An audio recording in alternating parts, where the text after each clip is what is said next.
my channel. I am Heather Tiemann. I'm a realtor down here in the beautiful Lexington, Columbia area of South Carolina.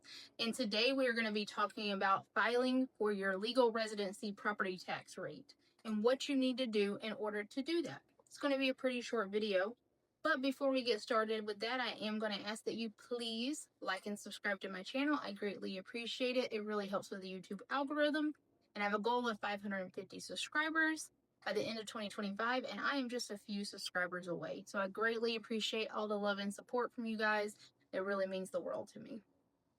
So when you purchase a home in South Carolina, it automatically gets taxed at that higher property tax rate. You're going to hear 4% and you're going to hear 6%. But it is always going to be taxed at that 6% when you first purchase that home. And the difference between 4% and 6% may not sound like a lot, but it is an astronomical difference. Sometimes 3 to 4 times the amount. So now this will all depend on what county you're in, what district you're in within that county, and a lot of different factors. But say you purchase a $300,000 home and your estimated property taxes are $1,900 because this is your primary residence. But if you do not file for that legal residency property tax rate, then that $1,900 is going to jump up to $8,000, sometimes even $9,000. That is a vastly different number, and that is a much higher cost. There definitely are ways to fix it, but let's avoid that. Let's avoid that headache by filing for your legal residency property tax rate. So when you purchase a home, you can't do this immediately because you have to wait for everything to be recorded. And I'm going to be talking more specifically to like Lexington County, Richland County, and like the Kershaw County areas, because those are the areas that I work with the most. When you are purchasing a home here, you're going to kind of want to wait. And while you're waiting, after you close on your home, you're going to want to do a couple things. And these are things you need to do in order to file for that legal residency property tax rate. Number one, you're going to need to register your car in South Carolina. All your cars. You and your husband register in South Carolina. It's not going to be cheap. I'm going to be honest with you. It's not going to be cheap. I'm just going to be fair with you. You're going to go down to the tax assessor's office and you're going to pay your property taxes on your car. You're going to take that receipt down to the DMV, and at that point, you are able to register your vehicle. There is a $250 infrastructure fee that you will have to pay per vehicle. So definitely something you want to take into consideration and prepare for, because it will not be cheap. It just won't. I'm sorry. I have no control over this. So when you're at the DMV, also change over your driver's license. That's the second thing you need to do. Register all of your cars and change over your driver's license to your new address. Also, before you go to the DMV, you're going to want to make sure your car insurance has your new South Carolina address. And your car insurance has to be licensed to do business in South Carolina. Very, very important. Once you have those two things, I always say 30 days.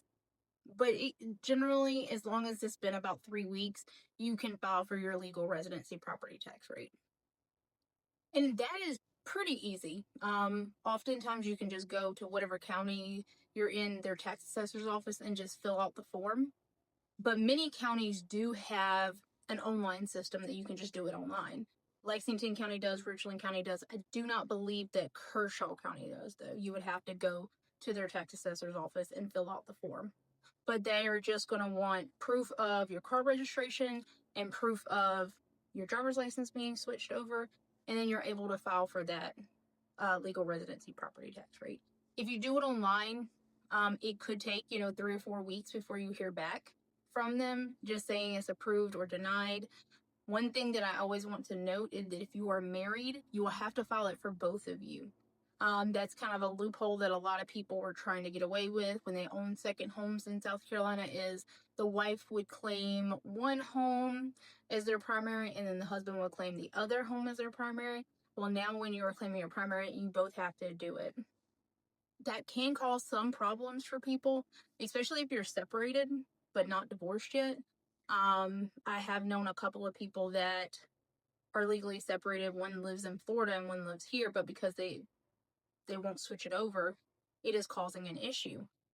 So definitely something you want to keep in mind, that you both will have to do it if you are legally married. I said this was going to be a pretty short video, but I just kind of wanted to clear this up because we are coming into property tax bill season. So in October is when our property tax bills come out, and then you have until the end of the year, well, about mid-January, to pay your property taxes. And in South Carolina, we pay property taxes in arrears. So you'll be paying for all of 2025 at the end of 2025. Now you can fix it after the property tax bill comes out. So if you get your property tax bill and it is substantially higher than you expected, then you didn't file for your legal residency property tax rate. At that point, you just want to follow the steps and then ask them to issue you a new bill. It's normally not too bad. The problem is if you don't do this and you have a mortgage, the mortgage company will pay that crazy high property tax bill, but the next year your mortgage payment is going to shoot up because now they're accounting for that. So you definitely want to make sure that this is taken care of so you are not stuck with this giant property tax bill that you're having to pay each year. I hope this video was helpful, and if you have any other questions that I may be able to help you with, my contact information is down in the description box below. And if you would like to learn more about the Lexington, Irmo, or Chapin areas, you can join our Facebook groups.